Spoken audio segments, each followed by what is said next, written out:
Hello and welcome to Season 2 of Same Old News. Episode 3. The rival to Hicky's Bengal Gazette. Hello everyone and welcome to Same Old News, the second season. The show which analyses the press of the past to show how not much has really changed. I'm your host Josh, and last time out, we were exploring the turbulent first year of the Cape Town Gazette in 1800. This episode though, we're moving to a different part of the British Empire, which had a different press situation going on even earlier than the Cape Town Gazette. We'll be going to Kolkata in 1780. As a note, at the time it was termed Calcutta, but I will be using the present day pronunciation of Kolkata. Historians of the press in India have focused intensely on the first English newspaper to appear in British-controlled India, Hicky's Bengal Gazette. It has even had a whole book written about it. The publisher, James Augustus Hicky, has been explored in great depth, as well as the paper itself as a radical rebuff to the Supreme Council under the then Governor-General Warren Hastings in Kolkata. But historians have not looked in as much depth into Hicky's rival. Looking at the conservative rivals of radical papers, especially in a colonial context, can give a deeper look into the state of the contemporary press and what the radicals were arguing against in the first place. How was the government being supported? What arguments were they making? How did they logicize the arguments of radicals? These questions are even more necessary in the colonial context as there are even more things to consider. Discussions of the local population, issues of colonial government, discussion of race, and then the extension of British concerns to the colonised population. These issues in India at the time were enclosed within the rivalry between Hicky's Bengal Gazette, the radical anti-Hastings paper, and the East India Company supported newspaper, the India Gazette. Andrew Otis describes this rivalry as being similar to the Whig-Tory debates in Britain. But I think this oversimplifies the issues at play here. There is a larger debate going on than factional discussion from a British party standpoint. Also, those parties did not exist in the way that Otis wants them to. There is a serious discussion on not only colonial government and race, but also the place of the press and freedom of speech within a colony and what it should be discussing. So, how was the India Gazette set up? What was its content? And did it engage with the radical arguments being made in Hicky's Bengal Gazette? That is what we will be exploring today. To understand the state of play for this rivalry, British-occupied Kolkata and its social milieu needs to be understood as well, as the key players are deeply embedded within this society. Kolkata of the 1770s and 1780s was fully in East India Company control, with merchants working for the company, trading and many living there. Mortality rates were high for East India Company traders, mainly from disease, and most who travelled out to India never came back. With this though, a community of company servants was building in this period, and they made sure to bring in a segregated community, with the local Indian population separated from the white British invaders. The white settlement at Calcutta though had further anxieties to deal with. The control of the East India Company was under strict scrutiny in the UK after the credit crisis of 1772, partially caused by company servants abusing the system of bills of exchange and the company going into major debt needing a government bailout. The passage of the Regulating Act of 1773 puts the company under slightly tighter government control. It's here, on stage right, we see entering Warren Hastings. Hastings had already been deeply involved in the invasions in India and was at the time the governor of Kolkata. But with the Regulating Act, he was promoted to the new position of Governor-General, with the task to reform company corruption and bring in further regulations. Hastings himself would, rather ironically, later be impeached in 1788 for charges of his own corruption. He engaged in an extended war with the Marathas, and it was his financing of these wars that got him into impeachment trouble. However, from reports and documents we found from this time in India, it appears that Hastings was a somewhat popular Governor-General to the company servants, with the exception, though, of the first English-language newspaper in Kolkata, Hicky's Bengal Gazette, launched in January 1780. Hastings' public image in Kolkata was challenged then by the reports of this Irishman, Hicky, in his paper. The paper started out by talking about local issues, a street needing cleaning here, a report on troop movements there. But as time progressed, Hicky's content became more and more political, targeting the corruption inherent within the East India Company controlled territories, which he also felt Hastings was profiting from. So with these being the content of reports coming from Hicky, Hastings needed a new paper that would defend rather than attack his public image. This came in 1780 with the India Gazette under the publishers Bernard Messink and Peter Reed. Messink was an actor who had worked in theatres in London and eventually would end up running the local theatre in Kolkata. Reed, meanwhile, was a salt merchant. So, yeah, definitely the two people best placed to start and edit a newspaper. But how did the India Gazette even get off the ground to face off against Hicky with two relative novices? It's sometime in the autumn of 1780 at the Kolkata Theatre. Bernard Messink is preparing the stage and the seating areas for the next performance coming in a few days. He is a man who cares about details like the cleanliness and ambience of the theatre, especially when considering his usual clientele. Peter, is that you? Bernard!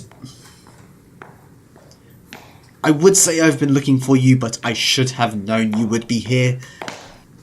Well, I'm here. What seems to be the issue? Why else would I be here, Bernard? It's the Gazette. Well, what about it? What more issues do we have to entertain? You can say that again, Bernard. We have not got anything prepared for it. Just a word going around the social circle of a potential rival to that libelous Hicky.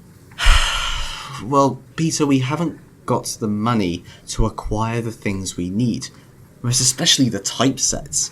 Do you know how much those cost? If there even is a set in all of Asia that is available.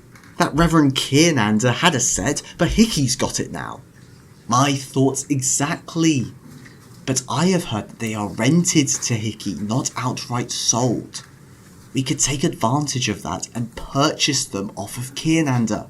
We would need to approach the council for some financial support, of course, to do that, but it's not impossible.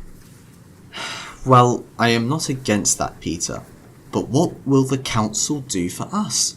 They certainly won't pay us for printing and the sort, no matter how gracious we are to them. I don't know, maybe we could get them to help with postage. And how do you suppose we do that? Tell them, we have a Gazette we'd like posted, but there's no Gazette to send. It's just not going to work.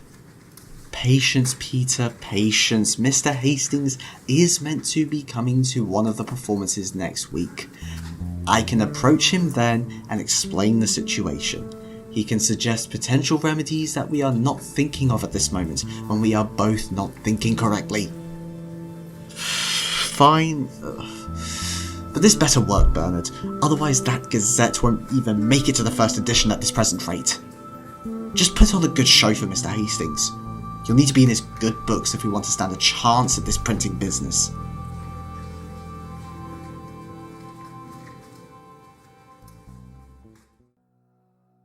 So they did just that, applying to the Supreme Council and Hastings for support. They asked for two things in particular: free usage of the post office and to be made the official printers for the East India Company. They did not get the latter. According to Andrew Otis, this position had already been filled by another company servant. But they did get the post office support, so they at least got something. But the main support they got was financial, which is very important and interesting. advertisements. What? Are you not interested in the deeper financial logistics of newspapers? Okay, I'll keep it brief since I can see you're not here for financial logistics. Long story short, advertisements are the lifeblood of newspapers, both in the past and today, as it's the main financial source that can make up for lower readerships. Your sponsor pays for their advertisements to be printed in the paper, you print them, and you can keep a roof over your head and have some dinner tonight. So you can see how it makes sense for the Supreme Council to give the financial support in the form of advertisements to the paper that would be their mouthpiece. It keeps the India Gazette's doors open, and the Supreme Council just lets Messing and Reid get on with printing pro-government, or even censored, reporting. So what did Messing and Reid focus on in their reporting from their first edition in November 1780? Well, they were more focused on the goings-on of the upper classes, balls, dinner parties and the like. They also pushed a discussion of the local Indian population as quote-unquote corrupters of British values and morality amongst the white population. They made racial distinctions between the Indian population and the British population, creating a hierarchy within Kolkata. Now, I must qualify my use of the term racial distinctions, especially for the period we are discussing. The concept of race in the 18th century was different to how our society uses the term. The racist notion of quote-unquote biological differences was not present in the 18th century. Race and ethnicity was seen as something that could, in some ways, change from climate, diet, among other lifestyles, coming from the old idea of the four humours. Messing and Reid make this idea clear in their racist discussion of the Indian population, focusing on lifestyle and mannerisms, not on the notion of quote-unquote biological difference. The writers felt ultimately concerned to prove themselves as British, not the idea of an Anglo-Indian or even Indian, and you can see those anxieties deep within these reports whenever they discuss this idea of a distinction. One other thing that they did in their reporting was what they did not include. They shied away from any political events or political discussion. In this sense, it could be argued, and has been, that it was a censored gazette, and there is a strong argument to be made there. But things are a bit more nuanced than a simple yes or no. It could also be the case that they simply did not want to, or even feel the need to report on political matters. Instead, their focus on high society and what they deemed apolitical matters seemed to fit their clientele of readers. Some letters to the editor from time to time would indicate the disapproval of a licentious or libelous press, not reflecting their view of what the press was meant to achieve within a society. Hicky, meanwhile, on the proverbial other side of the political spectrum, continued with his political content, focusing on writing that attacked the Hastings Supreme Council. However, this would not last forever. After his disputes with the Reverend Kearnander over the loss of his typesets to the India Gazette, Hicky upped the ante on his reporting. He made references to a conspiracy against him by the Supreme Council, and became much more pointed in his attacks on the corruption of Governor General Hastings, which maybe was verging on libelous, at least according to the standards at the time. In fact, it got so bad that he was put on trial for libel by the Reverend Kearnander and Warren Hastings. He was found guilty and jailed. So that's it? That's the end of Hicky's Bengal Gazette, right? Wrong. He continued publishing from his prison cell, bringing a whole new reason to stop me from making excuses as to why I haven't written enough for my thesis this week. But since he was continuing to proverbially poke the bear, he eventually got bitten. Again. New lawsuits came in for further libel, and the typesets were finally seized by the Supreme Council, getting rid of any further opportunity for Hicky to continue publishing.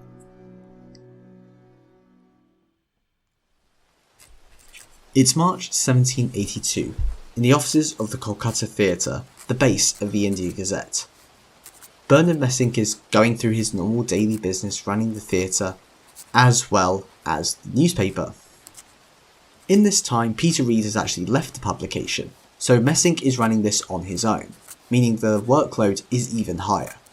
He's getting through his normal business as usual when the news story of the year has just happened. Bernard! Bernard! Bernard! Bernard! Alright, hold your horses, what is it? You've broken my door and the peace of the day.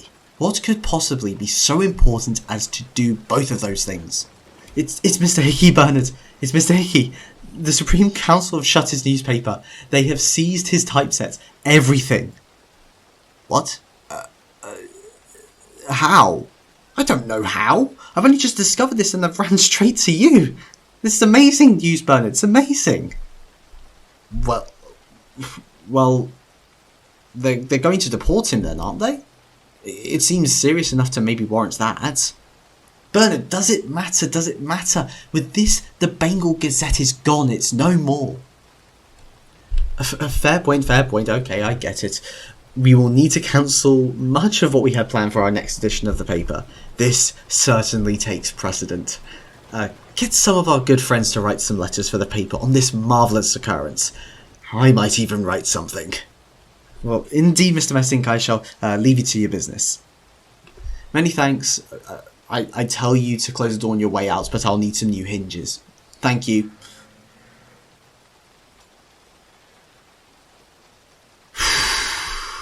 Well, what to do now? So, Messink and the India Gazette are now the only player in town.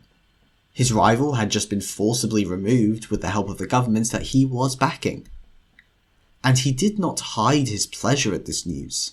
By the next edition of the India Gazette, letters written under very telling pseudonyms were flying in, effectively dancing on the grave of the Bengal Gazette.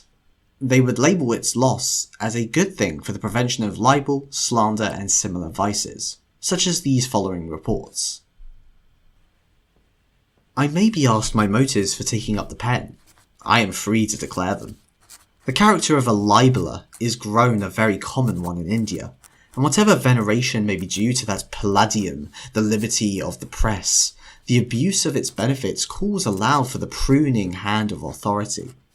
And should I again be asked for more particular motives to induce my address to you, I wonder say, in answer to such a question, I had a natural abhorrence of slander, and that even truth lost its force with me when thrown in the lump with malice.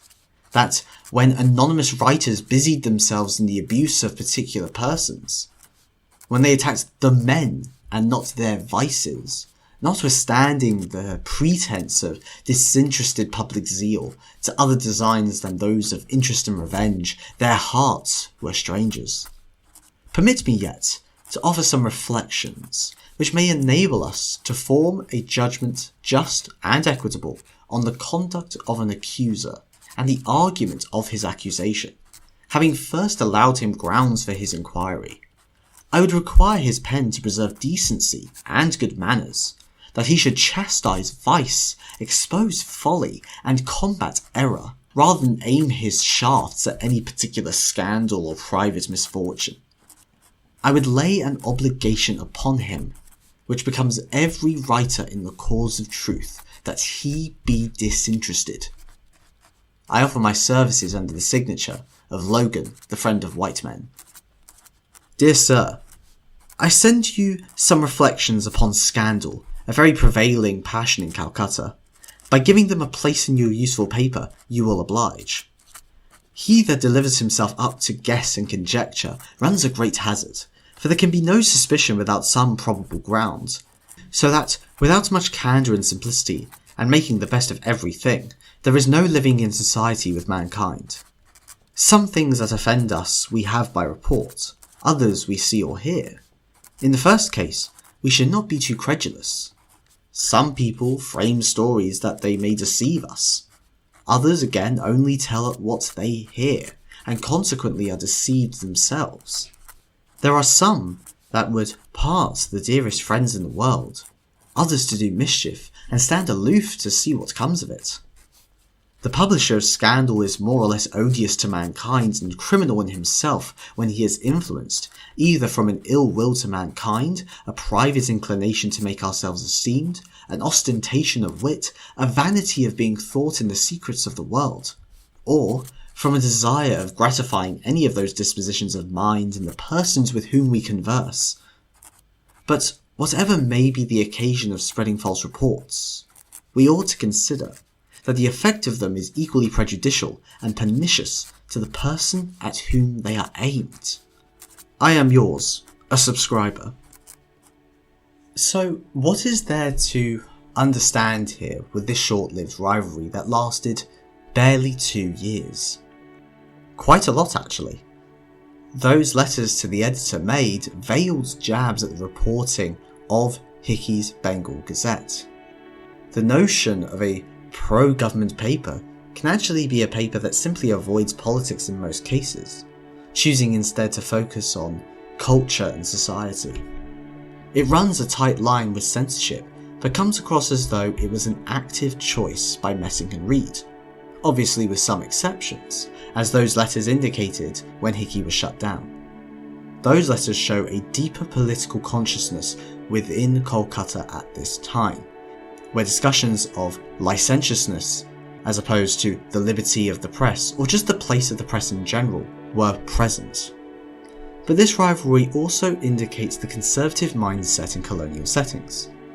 The discussion of politics was indeed more censored in colonies than in Britain itself, as exemplified by Hicky's later banishment in 1784. However, politics still continued as usual. There were just different topics which took up the reading public's mind. Issues of race, the nature of colonial government, the place of the press in public discussion, as well as anxieties over British identity, flowed through the pages of these newspapers, whether that be in the form of the content of the paper or the pseudonyms being used for letters.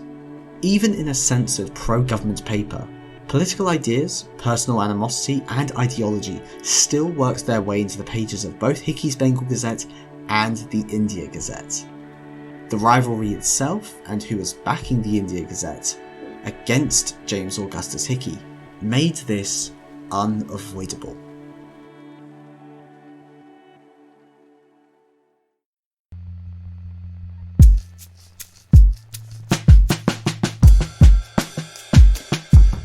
Thank you so much for listening to this episode of Same Old News. Next episode is going to be an interlude of sorts, not fully on theme with the episodes we've had so far this season, but it will be sure to be interesting, I can tell you that. If you enjoyed this episode, please leave a like or a rating wherever it is that you are listening. Also, follow our socials, links are in the description, so you can keep up to date with new episodes. With that, thank you once again for listening to today's episode, and I shall see you soon for the Same Old News.